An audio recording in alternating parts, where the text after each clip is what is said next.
La première intervenante de cet après-midi, Madame Anne Kaczynski, qui est représentante responsable de VWED Tournai. Je vais vous faire une petite introduction. Il est évident que lorsqu'on parle de l'abandon des animaux, le premier réflexe du public, c'est VWED. La formation de l'antenne de Tournai remonte à 1992. C'est ce que j'ai retrouvé. Si je dis une bêtise, vous me reprenez. Année de l'association nationale VWED qui a repris la gestion du chenil de la Croix-Bleue du Tournaisis. C'est bien exact. Hein? Oui. Alors, pour la petite histoire, l'association nationale a été fondée en 1908 par un certain Jules Rull à Anderlecht. J'ai fait quelques petites recherches. Le nom VWED provient du nom de la rue de VWED où se situait le premier refuge. Jules Rull est le pionnier et la figure emblématique du mouvement de la protection animale en Belgique. Tournai est l'un des 4 centres existants, avec Anderlecht, Coutis et Turnhout. C'est ça. Première question que je vais vous poser. Est-ce que vous avez des contacts réguliers avec les autres antennes de VWED? Oui, tout à fait. Avec Anderlecht tout le temps, puisque c'est eux qui nous financent principalement. Et peut-être moins avec Turnhout, ou c'est plus en région flamande, mais Coutis aussi. Donc oui, on a des contacts réguliers. Ça vous arrive de permuter des pensionnaires en fonction des places disponibles? Non, ça vous fait pas. C'est déjà arrivé une fois, mais c'est extrêmement rare. Alors nous recevons 2 autres associations. L'une s'occupe des chats et l'autre des chiens de petite taille. Ouais. Je suppose que ces plus petites structures soulagent quelque peu le poids des abandons portés par VWED. Oui, les chats, surtout les chats. Hein. C'est vrai qu'avant, avant que Félin pour l'autre existe, on avait beaucoup plus de chats. Et maintenant, on arrive quand même à être raisonnable au niveau des abandons des chats, puisque eux prennent le relais. Quel regard portez-vous sur leur action? C'est très bien, il y a une sensibilisation. Félin pour l'autre est quand même très actif sur le terrain aussi, donc ils opèrent les chats sauvages et ils les relâchent. Donc ça nous évite d'avoir des portées de chatons qui arrivent en refuge, et puis tout petit chien récupère les petits chiens qui sont entre guillemets abandonnés et les replace dans des familles d'accueil pour après leur trouver des adoptants. Donc vous avez une certaine collaboration avec ces 2 établissements, si on veut. Ils sont un peu complémentaires. Oui, tout à fait. Oui. Tout comme vos collègues, je ne peux m'empêcher de vous poser la question suivante. Au-delà de l'aspect financier, de quoi avez-vous le plus besoin? De croquettes, et oui, effectivement, d'argent, de croquettes, de couvertures, de draps, de paniers, tout ce qui peut servir aux chiens, aux chats. On a aussi un cochon et des moutons. Oui. Donc voilà, tout ce qui est nourriture, bonbons, tout ce qui est nécessaire pour un chien, un chat. Qu'est-ce que vous pensez de notre initiative du fait c'est très bien, puisque au final, ça nous aide beaucoup pour des croquettes, et puis ça nous fait un petit peu de visibilité aussi, parce que tout le monde ne nous connaît pas au final. Hein. Et tout le monde ne connaît pas les associations qui sont présentes aussi ici aujourd'hui. Ok, ça peut arriver. Comment gérez-vous le moment où vous devez dire non au dépôt d'un animal faute de place? Je suppose que ça vous arrive. malheureusement. Ça arrive tous les jours, hein, Ouais. parce qu'on a entre 3 et 5 demandes d'abandon tous les jours. Tous les jours? Oui, tous les jours. Ouais. C'est affolant. Après, les gens viennent quelquefois de très loin. Alors, il y a toute la frontière côté France qui Aussi. nous appelle. Oui. Parce que tous les refuges sont saturés. Donc, quand l'un vous dit non, on appelle l'autre. Et puis, du coup, on se retrouve avec des gens, quelquefois, qui habitent Charleroi, Namur, pour essayer de venir abandonner son chien. Nous, quand on n'a plus de place, on dit écoutez, non, on n'a plus de place, on ne sait pas bouger, on ne sait pas rallonger les murs. Et du coup, soit on prend leur téléphone quand on sent que c'est très très urgent et dès qu'on a une place, on les rappelle, ou soit on leur demande de rappeler toutes les semaines et voir ce qu'il y a en place dispo. Vous subsistez quasi exclusivement avec des dons. Oui. Et cotisations privées, en fait. Oui. Ok. Dans ce contexte de crise, cette dépendance vis-à-vis de la générosité des gens ne met-elle pas en danger la précarité de votre établissement? Alors, on a un peu moins de dons et alors on fonctionne aussi avec tout ce qui est héritage. Et oui, ça commence à devenir un peu plus... Vous voyez Oui. une descente. Ouais. Depuis quand Moi, ça fait 21 ans que je suis là et c'est vrai qu'au début, je sais pas, il y a je dirais 5-6 ans, peut-être un peu plus, donc ça commence à diminuer.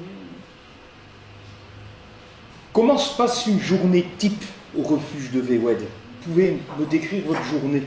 Donc le matin, c'est exclusivement du nettoyage des box, hein, parce que il faut que ce soit désinfecté.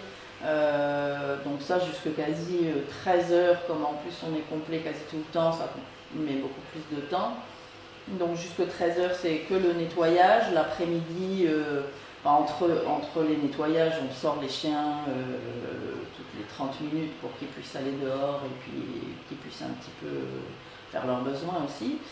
Et l'après-midi, c'est du soin, des sorties, c'est beaucoup de nettoyage aussi encore, parce qu'il y a des chiens qui refont leurs besoins dans leur niche, donc on renettoie. Et puis voilà, après on va à gauche et à droite chercher des chiens qui sont perdus ou alors on a des courses pour de la nourriture, etc. Donc notre journée est toujours bien remplie. Les animaux demandent souvent des soins avant d'être mis à l'adoption. Ouais. Nous n'avons pas de vétérinaire ici parmi nous.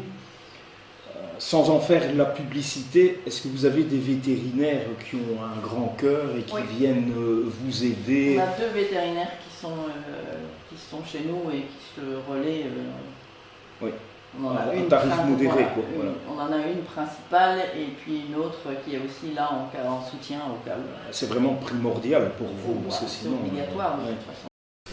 Mais, selon vous, en parlant des abandons, quelles sont les principales causes? Quand on vient vous déposer un chat, vous connaissez le propriétaire quand on vient vous déposer Alors pas toujours, ouais. Parfois on nous le dépose comme ça. Ça vous arrive qu'on retrouve au pas de porte comme ça ou Oui. Déjà même dans notre boîte à dons. On a une boîte à dons pour les croquettes, on a déjà trouvé des chatons ou un adulte. Ah oui, à la place de... Heureusement, rarement. Mais les abandons, oui, c'est le plus classique. C'est les personnes qui rentrent en maison de repos, que la famille ne sait pas reprendre parce qu'ils ont déjà des animaux, la personne qui est décédée. Et donc on nous demande les prises en charge. Il y a aussi beaucoup les allergies. Beaucoup de gens, vrai ou pas, on ne demande pas de certificat, mais à partir du moment où on nous dit que c'est une allergie et qu'ils veulent l'abandonner, on préfère le prendre plutôt qu'ils le laissent à la rue. C'est sûr que les excuses parfois sont faites pour s'en servir. C'est fait pour s'en servir, on ne vérifie pas, mais donc on essaye de prendre.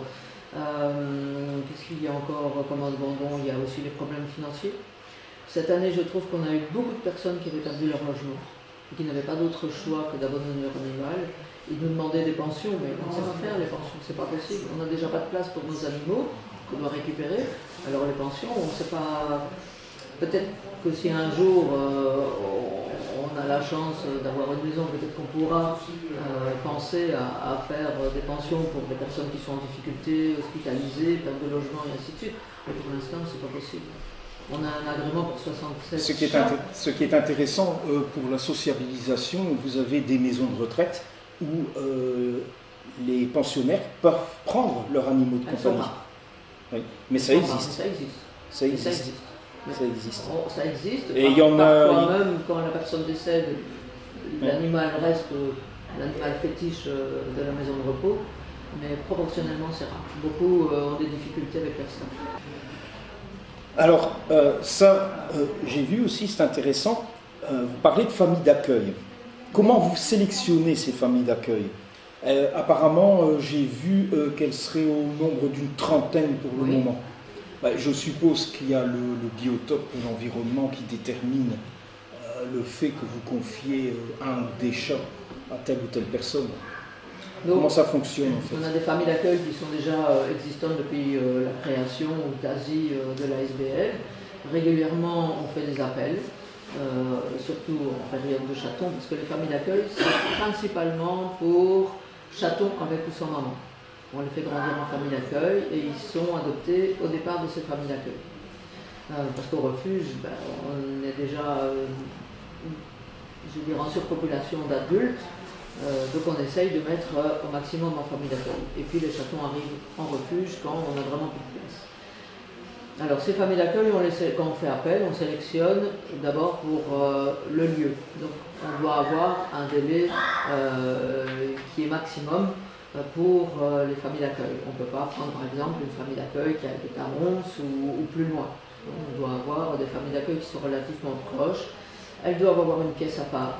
On demande ça parce qu'en fait ce sont majoritairement des chats qui viennent de l'extérieur. Donc on ne connaît pas leur passé, on ne peut pas encore dire s'ils vont être atteints d'une maladie ou pas. Et il faut surtout protéger les chats de la famille. Donc c'est pour ça qu'on demande des pièces à part. Et puis, il faut une collaboration et qu'ils soient prêts d'aller dans les vétérinaires avec les vétérinaires qui collaborent avec nous. En 2025, j'aurais pu aussi poser cette question à VWED. Une pratique controversée a été médiatisée. Certains refuges refuseraient l'adoption d'un animal pour les seniors de plus de 65 ans. Oui. Vous avez vu ça, hein? Oui, oui. Ceci par crainte que l'animal ne leur revienne en cas de placement en maison de retraite, de maladie ou de décès. Quelle est votre position vis-à-vis de cette chose? Ce que nous on est contre, c'est une adoption de chaton pour quelqu'un qui a 75, 80, 85 ans. Ça on refuse. Pourquoi? Parce qu'il y a un risque de chute. Les chatons c'est quand même très rapide, très speedy et c'est vraiment trop risqué. Pour le reste, on n'est pas contre. À condition qu'ils aient déjà prévu que quelqu'un de la famille reprenne le chat. Et parfois, quand ils n'ont pas de famille, nous on dit, mais c'est pas grave, on reprendra le chat s'il arrive quelque chose. Parce qu'on estime que c'est pas parce qu'on a 65 ans, moi je trouve que c'est un peu jeune, ça veut dire que dans 2 ans je ne pourrai plus avoir d'animaux. Donc je trouve que c'est un petit peu tôt, je trouve. D'autant plus qu'on ne sait pas ce que nous réserve la vie.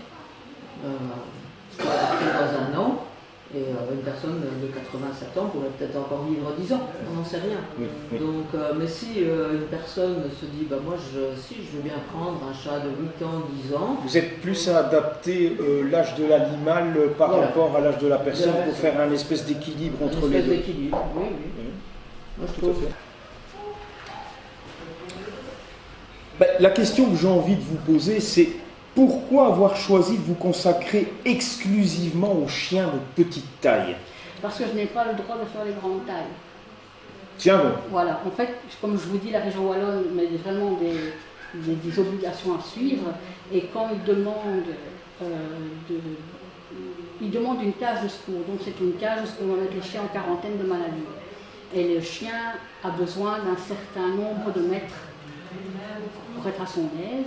Et moi, le métrage, pour ne pas faire un permis d'urbanisme, il est trop petit pour les grands chiens. Donc j'ai juste la cage exprès pour des chiens jusque taille beagle. Donc voilà pourquoi je suis spécialisée dans les petits chiens, parce que je n'ai pas fait, en plus d'avoir payé la cage, je ne vais pas encore demander un permis de construire et construire. Voilà. Donc on a juste fait la cage qu'on pouvait le plus. C'est par rapport aux obligations réglementaires. C'est ça. Ok. Quel est le plus grand défi que tout chien rencontre actuellement? Logistique, financier ou autre? Financier. Oui, surtout cette année. Vous ressentez aussi les effets de la crise qui vous retombent dessus par la même occasion? Vous n'avez que pour vous en sortir, vous avez des dons. Oui, on a des dons et on a de l'argent qu'on fait adopter les chiens. Oui, donc oui. ça tourne. Oui. Et c'est un vase communicant. Et on a des dons, ouais. Et j'aime pas moi demander des dons. Donc c'est quelque chose chez moi quand on me dit fais un appel aux dons, mais j'aime pas parce que voilà, j'ai l'impression que je ne trouve pas ce que je fais. Donc des fois je mets mes notes sur Facebook en disant voilà j'ai dépensé autant, j'ai fait ça. Parce que j'ai pas envie que les gens disent ben voilà j'ai donné mon argent, je donne 10 € et ça va servir à quoi? Des fois j'ai vraiment envie que c'est une goutte dans la mer quoi. Ouais, j'ai envie vraiment de prouver ben voilà avec vos petits sous, on a fait ça, on a fait ça, on a fait ça, on a fait ça. Et c'est un truc que j'aime pas demander, c'est de l'argent. Et je le fais quand vraiment ben, j'ai pas le choix. Ok. C'est pas évident, hein? Non. Pas évident du tout. Non. Au niveau des abandons, les chiens de petite taille sont-ils davantage épargnés que ceux de grande taille? Non. Les grandes tailles sont plus abandonnées. Oui. Et plus dur à faire adopter. Et plus dur à faire adopter. Mais les grandes tailles, la plupart du temps, quand elles sont abandonnées, elles ne sont pas dans des états vraiment critiques. J'ai déjà remarqué ça avec le temps. C'est que nous apporte des chiens, c'est rempli de nœuds, c'est des fois des états catastrophiques quand on ne voit même plus leurs yeux, que les grands chiens, c'est plus rare. Les grands chiens, les gens s'en séparent peut-être plus vite qu'un petit qui est dans un coin qui ne prend pas de place. On va le garder, il est là, on s'en fout, et voilà, il a à peine à manger, on ne toilette pas, on ne soigne pas. Je veux dire, c'est très rare un grand chien qui arrive dans un refuge avec des longs ongles comme ça. Les petits, c'est souvent. Est-ce que vous avez un souvenir très marquant à nous raconter au niveau du sauvetage d'un chien? Oui. On pourrait peut-être faire parler, c'est Olivier. Ouais. Voilà. On va faire parler Olivier parce que j'ai dit on a les moyens de le faire parler et il dit rien presque, ça va pas ça. En fait, oui et non, on est allés ensemble, donc moi j'ai conduit, mais après dans la grange j'ai allé. Et au fait c'est une dame qui avait accroché 4 ou 5 chiens avec 1 mètre de corde dans l'ancienne étable, donc où il y avait encore le fumier des vaches et tout cela. Et là il y avait 2 morts qui étaient là attachés encore, mais ils étaient morts. Et alors les chiens qui étaient dans un état, il en restait 3 je crois. Il en restait 4. 4. On a pris, mais dans un état... Vous n'avez pas le temps finalement de vous attacher à un chien que si, malgré tout, très vite. Parce que je suis pas mis d'accueil aussi. Oui. Oui, d'accord. Et alors quand ça part, vous avez du mal? Vous avez du mal? Les chiens, je pleure encore après 10 ans. Oui. Bien sûr, après 10 ans de ce que je fais, quand je vois des chiens tous les jours abandonnés, pas abandonnés, j'en fais placer, j'en reprends, j'en remets, ben, il y a encore des chiens qui, quand ils s'en vont, je pleure. Même quand tu les revois après. Ah ouais, même quand je les revois. Parce qu'on organise souvent on organise un repas, une balade, ou alors on va dans des salons ou quoi, souvent des adoptants viennent, et là, généralement... Quand c'est un peu passé chez moi, je pleure. Bah, je suppose que vous êtes d'accord avec cette maxime que j'ai citée à plusieurs fois cette journée, c'est qui ne respecte pas les animaux ne peut pas respecter les humains. Oui, peut-être. Vous n'êtes pas sûr. Et quelqu'un qui maltraite un animal, il ne saurait pas être correct avec ses semblables. Ben, la maltraitance chez l'animal, les gens ne la voient pas. Si maintenant on frappe un enfant... Il y a des gens qui ne sont pas conscients que leur animal est maltraité. C'est ça que vous voulez me dire. Oui. Voilà. Est-ce que vous pouvez développer un peu ça? Ben, par exemple, il y a une dame qui est venue nous apporter un gros bulldog anglais. Il avait plein de pus dans les yeux. Il était très très maigre. Il était tout arraché ici. Et toute la peau, tout à sang de son ventre. Enfin bon, c'est visible pour n'importe qui. Ça. Ben oui, mais elle m'a dit ne mange pas parce que j'ai vu un bébé, il est jaloux. Sa peau, ben, c'est depuis qu'il est petit. Hein. Et alors pour sa tête, on a fait une belle niche, mais elle est trop petite, alors il s'arrache tout la tête. En rentrant, chaque fois il drape. Et ses yeux, ben, je frotte de temps en temps. Voilà ce qu'on m'a dit. Les gens, je crois qu'ils ne s'en rendent pas vraiment compte. Et quand je lui dis, madame, là, vous êtes c'est rare quand je dis ça. Je dis, là, c'est de la maltraitance. Hein. Mais non. Alors, ton métier va au-delà de l'esthétique. C'est aussi un maillon essentiel du bien-être animal. On sait que pour certaines races de chats et de chiens, un toilettage régulier est vital. Exact ? Oui, tout à fait. C'est vrai qu'au début, on pense toujours que le toilettage, c'est uniquement de l'esthétique, de rendre le chien beau, alors que pas du tout. On est quand même là à la base pour couper les ongles, pour venir nettoyer les oreilles, prendre soin des yeux. C'est aussi nous qui détectons souvent avant les propriétaires quand il y a des soucis de santé, comme les problèmes de peau, même les petits bobos, les blessures qu'on ne voit pas forcément sous le poil. Donc au-delà de l'esthétique, on a vraiment un côté un peu soin animalier avant le vétérinaire. Oui. Comme par exemple, je vais donner cet exemple-là pendant le Covid.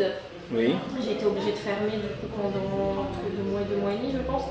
Et donc c'est vrai que j'ai récupéré des animaux dans des états un peu catastrophiques. Les ongles étaient trop longs. Donc il y en a certains qui ont dû aller chez le vétérinaire parce que les ongles rentraient dans les coussinets. Donc là forcément c'est des blessures. Et donc oui, au-delà de ça, pas que de l'esthétique, on en prend soin vraiment en toute la globalité. Ben justement, est-ce que tu peux un peu nous expliquer les problèmes qui peuvent subvenir si on n'a pas recours à un toilettage régulier pour certaines races de chats ou de chiens, évidemment? Alors, je vais partir principalement sur les chiens, par exemple, à poil long. Si on ne les entretient pas suffisamment à la maison, donc du coup, les nœuds vont se créer, et donc en fait, la peau ne respire plus correctement. Et donc voilà, c'est comme ça que certains problèmes de peau peuvent se déclencher. Par exemple, pareil, comme je disais pour les ongles, c'est donc très important de les couper parce que sinon après ça tourne. Sauf si vous avez un chien par exemple qui va promener suffisamment, alors là ça va s'user naturellement donc on n'a pas besoin de le faire. Par contre l'épilation des oreilles chez certains chiens est aussi extrêmement important parce que ça évite du coup les otites et les bactéries aussi de rester dans l'oreille. Oui, tu nous as un petit peu expliqué la différence. Finalement, on ne choisit pas, mais tu aimes mieux toiletter un chien qu'un chat, je suppose. C'est plus facile? Oui, c'est plus facile. Toiletter un chat, c'est un peu plus simple.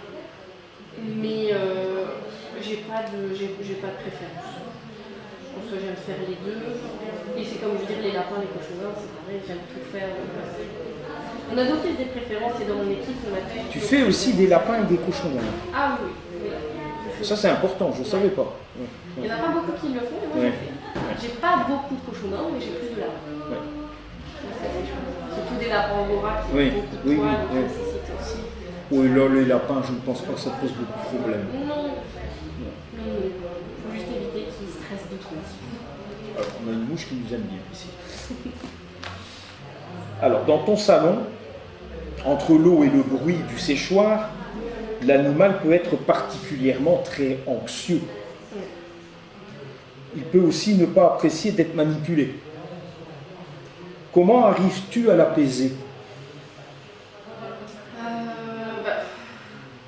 En soi, ça c'est vrai que c'est un peu compliqué, ça va dépendre du chien, ça va dépendre du niveau de stress qu'il a, parce qu'il y en a certains qui vont être stressés mais ils ne vont pas bouger. Et donc là, voilà, on fait notre travail, on leur parle calmement, on les apaise, on les caresse, mais c'est vrai qu'une fois qu'ils sont sur la table, c'est un peu plus compliqué. Quand on a vraiment des chiens difficiles qui ont tendance à sauter, ça m'arrive que j'ai une de mes employées qui vienne m'aider à le tenir, ou alors quand par exemple le contact passe pas forcément avec moi, on échange. Et donc parce que je sais que j'ai ma première employée qui est très très douce et donc sur certains animaux ça passe mieux. Moi j'ai un contact parfois un peu plus ferme avec les chiens, beaucoup plus difficile. Et donc ils essayent moins avec moi qu'ils vont essayer avec elle. Donc quand c'est comme ça on change et voilà. C'est un peu au feeling aussi des animaux. Et puis il y en a par exemple qui vont essayer, qui vont être plus stressés et donc qui vont un peu faire des manières un peu comme avec les enfants. Et puis je vais arriver, ils vont se calmer automatiquement. Et puis si je vais repartir ou c'est quelqu'un d'autre, ça va être un peu plus compliqué. Donc, il n'y a pas vraiment de technique pour arriver à les calmer, c'est vraiment leur parler. S'il y a une grosse panique au niveau du séchoir, du coup on essaye, on diminue au minimum le bruit. on retire l'embout pour que ça fasse vraiment le moins de bruit.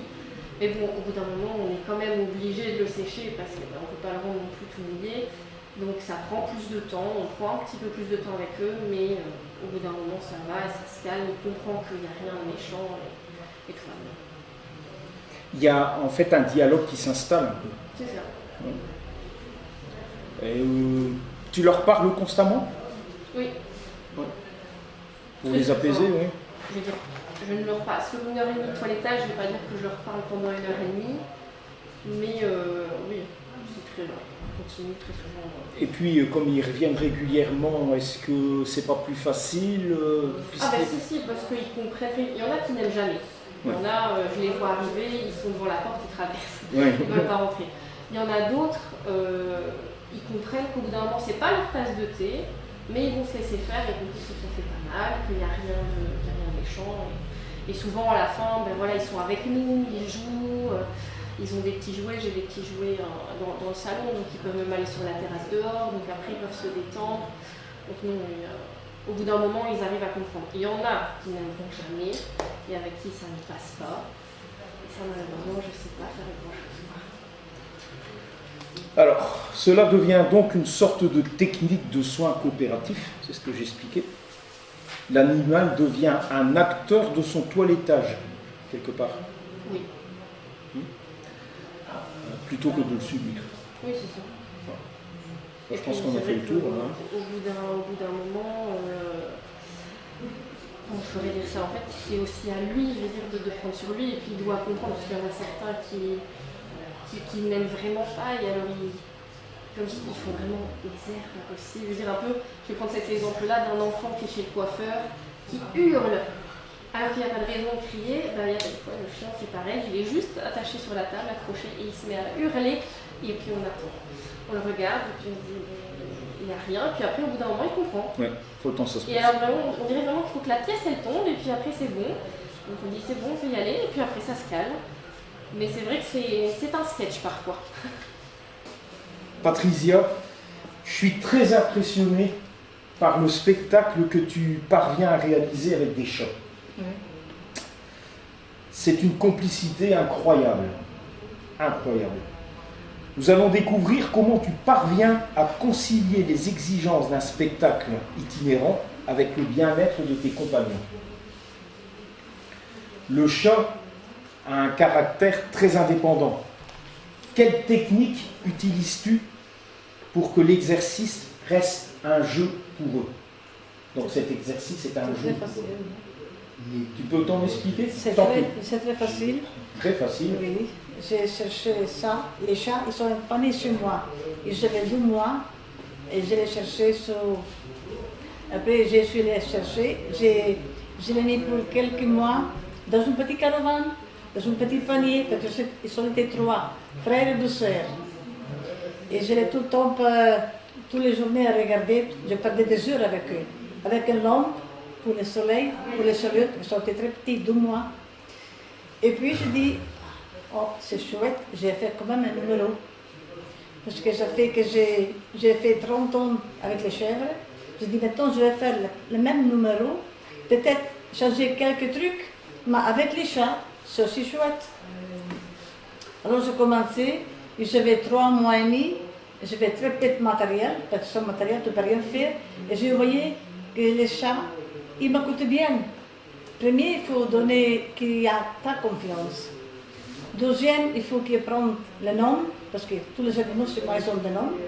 Et puis tu peux commencer à faire qu'est-ce que tu veux. Tu les as eu petits chatons, c'était un peu leur maman. Cherché, oui, parce qu'ils ont été perdus sans maman. Maman triste où j'allais chercher. Ça faisait tellement mal au cœur que je dis, je vais faire comme un numéro dans le cirque. Et j'ai commencé à faire un numéro dans le cirque, ça allait très bien. Le premier numéro que j'ai commencé, c'était dans la maison de repos. Oui. Et les gens regardaient comme ça. C'est incroyable comment ils travaillent ces chats. C'est incroyable. Une, il a fini de faire son truc, l'autre, il sait que c'est son tour. On dit toujours, quand tu donnes de l'amour aux animaux, tu as de l'amour de retour. Ben, c'est chouette. Seulement aujourd'hui, j'apprends quelque chose, ben, le lendemain, il le faut. Avec tous les animaux que j'ai eus. Toutes les mêmes choses. Puis ils ont grandi, et maintenant, J'en ai encore deux de les trois, parce qu'avec une, il s'est arrivé quelque chose. Et ils ont 16 ans maintenant. Il est évident que tous les chats ne sont pas faits pour faire du cirque. Comment arrives-tu à déceler? Il y en a qui sont plus doués. Et je dis une chose, moi comme dresseur professionnel, rien. Seulement des temps de patience et de l'amour. Et je suis, jusque maintenant, je suis à faire tout ce que j'aimais bien de faire et je suis réussie. Oui, c'est ça qui est impressionnant et c'est ça qu'il faut insister. Moi, ça, j'ai toujours su. Les gens qui font du cirque oui. et qui ont des animaux oui. ne maltraitent pas leurs animaux. Non. Parce que vraiment, les chats, c'est un exemple. Parce qu'un chat, déjà, il fait ce qu'il a envie de faire. Donc, tu arrives à faire ça avec les chats. Comme tu l'as dit, c'est de l'amour qui te rend. Oui, oui. Parce qu'ils le veulent oui. Et non sous la contrainte. Non. Quand moi j'ai travaillé, il a eu des trouvailles toujours spéciales. Avant de faire son truc, il doit être avec sa figure contre la mienne, comme ça, donner des bisous et des caresses, et puis il faisait la numero. Spécial, c'est cela. Spécial. Je dis, moi, les chats, les animaux ou les enfants, ils sont les mêmes. Seulement que les chats, la voix, il ne vient pas, il ne sait pas parler. Donc les enfants, ils grandissent. Mais c'est le même amour que tu donnes à tes enfants, c'est le même. Ils te comprennent très bien. Hein? Ils te regardent à tes yeux comme toi tu regardes ton enfant. Mais avec tous les animaux que j'ai eu le même. J'ai adressé, j'ai eu 30 ans de chèvres, mais les 3 que j'avais, je les dressais moi-même. Les autres, c'était mathématiques. Et mes artistes qui sont avec moi, le matin, je répétais, et dans l'après-midi, je faisais les tractions. Une artiste était là-bas en train de préparer son matériel et disait, mais regarde Patrice, comment on fait avec les animaux, je ne comprends pas. Chaque jour, ils apprennent quelque chose de nouveau. Ah, ils le font.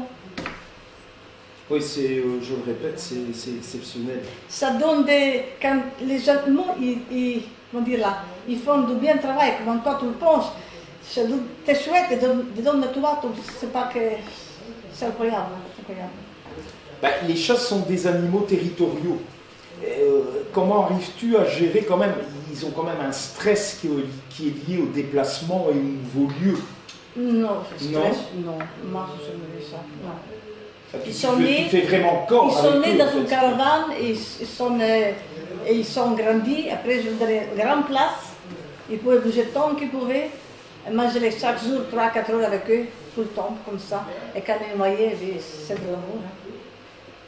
Tu peux imaginer, même à 12 heures de nuit, avant d'aller dormir, je leur donnais un bisou tous les 3 chats. Mon mari disait c'est incroyable. Il laisse pas, il s'est tranquille pas, qu'on a connaissé ça, connaît chose. Oui, même le matin. Avant de dormir. Oui, même le matin, qu'est-ce qu'elle fait? Elle se lève, elle prépare les petites choses qu'elle a déjà fait un peu la veille ce matin pour déjeuner. Mais la première chose qu'elle fait, elle va prendre la nourriture, elle va jusqu'à l'hangar voir la remise du cirque et elle donne à manger à Chicha qui monte à 1,50 m d'auteur et elle met tous les trucs pour pas tous manger dans la même gamelle. Mais tout le monde le suit comme ça avec les queues.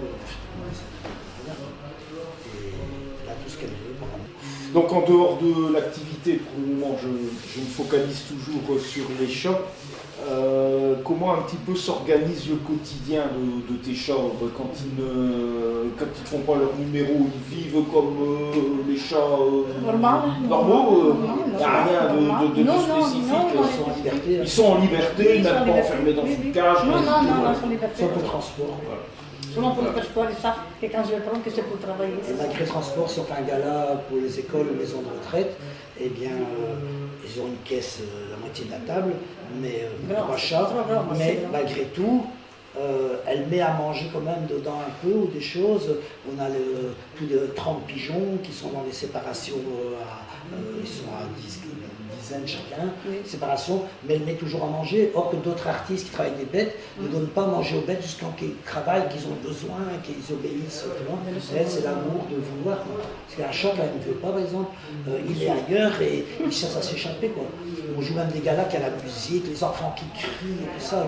Les chats sont un peu perdus, mais ils regardent toujours elle, qu'est-ce qu'ils vont faire et protéger.